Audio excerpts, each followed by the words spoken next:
പ്രിയമുള്ളവരെ, വരുന്ന തെരഞ്ഞെടുപ്പിൽ CPM-ന്റെ തന്ത്രം അത് സോഷ്യൽ എഞ്ചിനീയറിംഗ് ആയിരിക്കുമെന്നതിൻ്റെ വ്യക്തമായ സൂചനകൾ വരികയാണ്. കാരണം തെരഞ്ഞെടുപ്പ് കഴിഞ്ഞതിന് ശേഷം മതന്യൂനപക്ഷ സംഘടനകളുടെ മീറ്റിംഗ് മുഖ്യമന്ത്രി ഇടപെട്ട് നടത്തിക്കഴിഞ്ഞു. മാത്രമല്ല, ഇന്നലെ മുഖ്യമന്ത്രിയുടെ പ്രസ്താവന ഉണ്ടായിരിക്കുന്നു, മുസ്ലിം മതന്യൂനപക്ഷങ്ങൾ CPM-നോടൊപ്പം നിൽക്കുന്നതാണ് നല്ലതെന്ന്. മാത്രമല്ല, റഹീം രാജ്യസഭാ MP-യുടെ നേതൃത്വത്തിൽ കർണാടകയിൽ സിദ്ധാരാമയ്യ സർക്കാർ കുടിയൊഴിപ്പിക്കൽ നടത്തുന്നതുമായി ബന്ധപ്പെട്ട സ്ഥലങ്ങളിൽ പോവുകയും അവിടെ പ്രശ്നങ്ങളിലൊക്കെ ഇടപെടുകയും ചെയ്തു. ഇന്നലെ അദ്ദേഹത്തിൻ്റെ ഭാഷാപരമായ ചില പരിമിതികൾ അതിന് വലിയ കവറേജ് നേടിക്കൊടുത്തു. CPM ഉദ്ദേശിച്ചതിനേക്കാൾ വലിയ കവറേജ് അദ്ദേഹത്തിൻ്റെ എതിരെയുള്ള റഹീം എതിരെയുള്ള ട്രോളുകൾ കൊണ്ട് റഹീമിനും CPM-നും ലഭിച്ചു എന്നത് വാസ്തവമാണ്. പ്രത്യേകിച്ചും അത് ഒരിക്കലും UP പോലെ ഉപമിക്കുവാൻ പറ്റുന്ന ഒരു ബുൾഡോസർ രാജല്ല. അത് സർക്കാരിൻ്റെ ഭൂമിയിൽ ഒരു സ്വകാര്യ വ്യക്തി വീടുകൾ നിർമ്മിച്ച ആളുകൾക്ക് നൽകുകയും അത് പിന്നീട് സർക്കാരിൻ്റെ ഭൂമി കണ്ടെത്തുന്നതിൻ്റെ ഭാഗമായി അവിടെ കുടിയൊഴിപ്പിക്കുകയും ചെയ്തതാണ്. പക്ഷേ CPM വളരെ തന്ത്രപരമായി അവിടെ ഇടപെട്ടു. മതന്യൂനപക്ഷങ്ങൾക്കെതിരെ കോൺഗ്രസ് സർക്കാർ ബുൾഡോസർ രാജ് നടപ്പാക്കുന്നു എന്ന രീതിയിൽ പ്രചരണം കൊഴുപ്പിച്ചു. ഒരു പക്ഷേ അത് ഇന്നലെ റഹീമിനെതിരെയുള്ള ട്രോളുകളുടെ ഫലമായിട്ട് CPM ഉദ്ദേശിച്ചതിനേക്കാൾ കൂടുതൽ പ്രതിഫലം ലഭിക്കുന്നു എന്നൊരു വസ്തുതയുമുണ്ട്. എന്തായാലും CPM-ന്റെ അടുത്ത ഇലക്ഷനിലെ 2026 നിയമസഭാ ഇലക്ഷനിലെ പ്രധാനപ്പെട്ട തന്ത്രം എന്ന് പറയുന്നത് ഈ സോഷ്യൽ എഞ്ചിനീയറിംഗ് മതന്യൂനപക്ഷങ്ങളെ ഭയം ജനിപ്പിച്ച് കൂടെ നിർത്തുവാനും ഒപ്പം ഈഴവ മുഖ്യമന്ത്രി അടുത്ത പ്രാവശ്യം ഉണ്ടാകും എന്ന സൂചന ഈ വെള്ളാപ്പള്ളി നടേശനിലൂടെ നൽകി ആ വിഭാഗത്തെയും ഒപ്പം നിർത്തുവാനുമുള്ള ചില ശ്രമങ്ങളാണ്. പരമ്പരാഗത ഹിന്ദു വോട്ടുകളും ഒക്കെ കൂടെ നിർത്തിക്കൊണ്ടുള്ള ചില ശ്രമങ്ങളായിരിക്കുമെന്ന് വ്യക്തമാകുന്ന രീതിയിലുള്ള നടപടികളാണ് കഴിഞ്ഞ 1-2 ദിവസമായ CPM-ന്റെ സ്വഭാവത്തിൽ നിന്ന് വ്യക്തമാകുന്നത്. മറ്റൊന്ന്,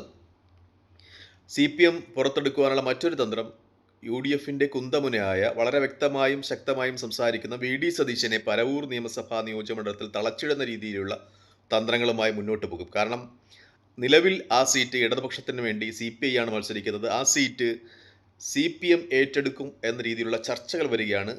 നല്ലൊരു സ്ഥാനാർത്ഥിയെ, കടുത്ത മത്സരം നൽകുവാനുള്ള ഒരു സ്ഥാനാർത്ഥിയെ പരവൂരിൽ നിയോഗിച്ചാൽ VD സതീശൻ ആ മണ്ഡലത്തിൽ തളച്ചിടപ്പെടുന്ന ഒരവസ്ഥ ഉണ്ടാകും. കാരണം പരവൂരിൻ്റെ രാഷ്ട്രീയ ചിത്രം അറിയാവുന്ന ആളുകൾക്കറിയാം, പരവൂർ ഒരിക്കലും കോൺഗ്രസ്സിന് സാധ്യതയുള്ള മണ്ഡലമല്ല. അല്ലെങ്കിൽ അത് ഇടതുപക്ഷ സ്വഭാവമുള്ള മണ്ഡലമാണ്. VD സതീശൻ അത് വ്യക്തിപ്രഭാവം കൊണ്ട് പിടിച്ചെടുക്കുന്ന ഒരു സ്ഥിതിവിശേഷമാണുള്ളത്.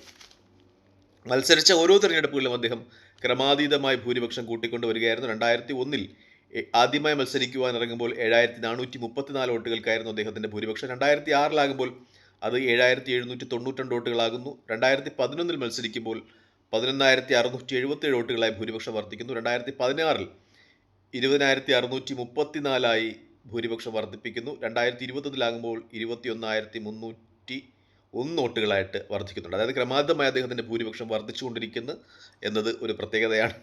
അത് ഒരു ഇടതുപക്ഷ സ്വഭാവമുള്ള ഒരു മണ്ഡലമാണ് എന്ന് വ്യക്തമാകുമ്പോഴാണ് അദ്ദേഹത്തിൻ്റെ ഒരു വ്യക്തി സ്വാധീനം ആ മണ്ഡലത്തിൽ എത്രത്തോളം ഉണ്ട് എന്നത് നമുക്ക് വ്യക്തമാകുന്നത്. പ്രത്യേകിച്ചും കോൺഗ്രസിൻ്റെ നേതാക്കന്മാരൊക്കെ മത്സരിക്കാറുള്ളത് അവർക്ക് കോൺഗ്രസ്സിന് വലിയ വിജയസാധ്യതയുള്ള മണ്ഡലങ്ങളല്ല. നമ്മൾ കരുണാകരൻ മാള എടുത്തു നോക്കിയാലും ആന്റണി ചേർത്തല ആണ് അദ്ദേഹത്തിൻ്റെ മണ്ഡലം. ചേർത്തലയിൽ ആന്റണി മാറിയാൽ അവിടെ കോൺഗ്രസ് പരാജയപ്പെടുന്ന ഒരു സ്ഥിതിവിശേഷമാണുള്ളത്. CPI സ്ഥാനാർത്ഥികളാണ് അവിടെ നിരന്തരമായി വിജയിച്ചു വരുന്നത്. അതുപോലെ പിന്നീട് അവിടെ വയലാർ രവി വിജയിക്കുന്ന സന്ദർഭമുണ്ടായിട്ടുണ്ട്.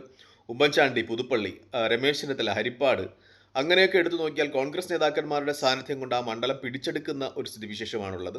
അവർ CPM-ന്റെ മണ്ഡലങ്ങളിൽ പോയി അവിടെ നിന്ന് പിടിച്ചെടുക്കുന്ന ഒരു സ്ഥിതിവിശേഷമാണുള്ളത്. KC വേണുഗോപാലിൻ്റെ കാര്യം തന്നെ എടുത്താലും അദ്ദേഹം കണ്ണൂരിൽ നിന്ന് വന്ന് ആലപ്പുഴ പിടിച്ചെടുക്കുന്ന ഒരു സ്ഥിതിവിശേഷം ഉണ്ട്. കോൺഗ്രസിലെ ഒരുപാട് നേതാക്കന്മാർക്ക് അങ്ങനെ ഒരു ചരിത്രമുണ്ട്.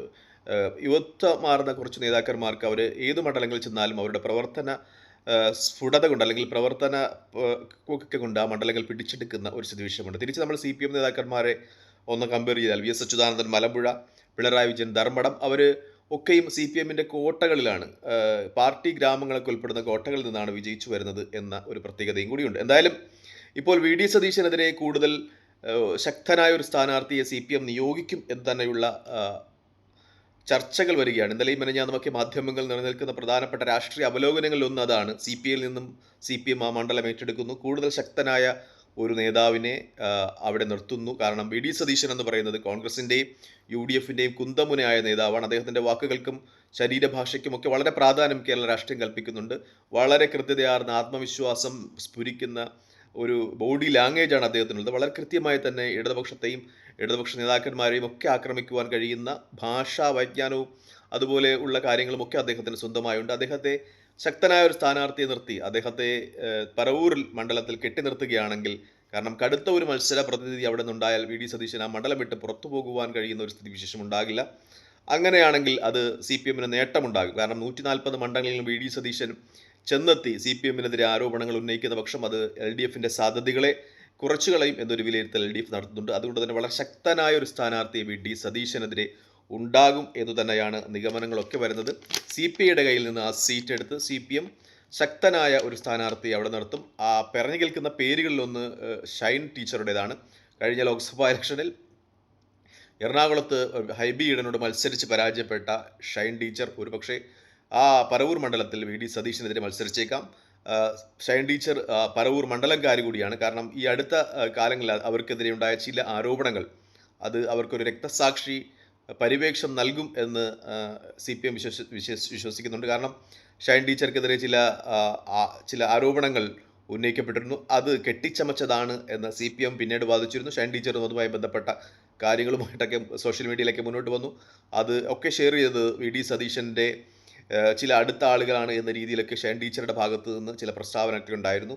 അത് അവർക്കൊരു രക്തസാക്ഷി പരിവേഷം നൽകിയേക്കാം എന്ന നിഗമനങ്ങൾ സി പി എമ്മിൻ്റെ ഭാഗത്തു നിന്നുണ്ട്. ഒരുപക്ഷെ ഷൈൻ ടീച്ചറെ അക്കാര്യങ്ങൾ കൊണ്ട് തന്നെ അവിടെ പരിഗണിച്ചേക്കാം എന്ന ചില നിഗമനങ്ങളൊക്കെ എറണാകുളം ജില്ലയുമായി ബന്ധപ്പെട്ട് വരുന്നുണ്ട്.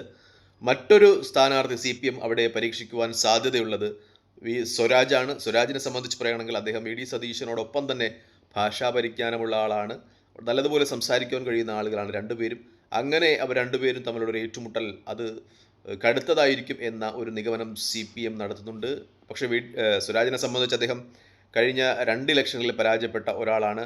നിലമ്പൂരിൽ ബൈ ഇലക്ഷനും അതിനു മുമ്പ് തൃപ്പൂണിത്തറ ബാബുവിനോടും പരാജയപ്പെട്ട ഒരാളാണ് അദ്ദേഹം. ഇനിയൊരു രാഷ്ട്രീയ പരീക്ഷണത്തിന് പറവൂർ പോലെ കോൺഗ്രസിന് സാധ്യതയുള്ള, അല്ലെങ്കിൽ കോൺഗ്രസ് വിജയിച്ചാൽ മുഖ്യമന്ത്രിയാകുവാൻ സാധ്യതയുള്ള വി ഡി സതീശനെതിരെ മത്സരിച്ച് തൻ്റെ രാഷ്ട്രീയ ഭാവി ഇല്ലാതാക്കുവാൻ ശ്രമിക്കുമോ എന്ന വലിയ ചോദ്യം ഉയരുന്നുണ്ട് എന്നാണ് ഏറ്റവും പരമപ്രധാനമായ യാഥാർത്ഥ്യം. പക്ഷേ സി പി എമ്മിനെ സംബന്ധിച്ച് കേഡർ പാർട്ടിയാണ്. നിർദ്ദേശം നൽകിയാൽ സ്വരാജിനെ പോലെ ഒരാൾക്ക് അനുസരിച്ചേ പറ്റൂ എന്ന ഒരു സവിശേഷതയുമുണ്ട്. എന്തായാലും ഇവർ രണ്ടുപേരും അല്ലെങ്കിൽ കൂടുതൽ ശക്തരായ സംസ്ഥാന നേതൃത്വത്തിലുള്ള ഒരാൾ അവിടെ ഉണ്ടാകും സി പി എമ്മിന് വേണ്ടി വി ഡി സതീശനെതിരെ എന്ന വലിയ നിഗമനം തന്നെ മാധ്യമങ്ങൾ നടത്തുന്നുണ്ട്. വി ഡി സതീശനെ പരമാവധി ആ മണ്ഡലത്തിൽ കെട്ടിയിട്ടുകൊണ്ട് മറ്റുള്ള മണ്ഡലങ്ങളിലെ പ്രചരണത്തിലേക്ക് വി ഡി സതീശൻ എത്തുന്ന ഒരു സ്ഥിതിവിശേഷം ഉണ്ടാകാതിരിക്കുവാൻ സി പി എം പരമാവധി ശ്രദ്ധിക്കുന്നുണ്ട് എന്നത് തന്നെയാണ് വാർത്തകളിലും വിശകലനങ്ങളിലും ഒക്കെ നിറഞ്ഞു നിൽക്കുന്നത്. അത്തരമൊരു സ്ഥാനാർത്ഥി എന്തായാലും പറവൂരിലുണ്ടാകും.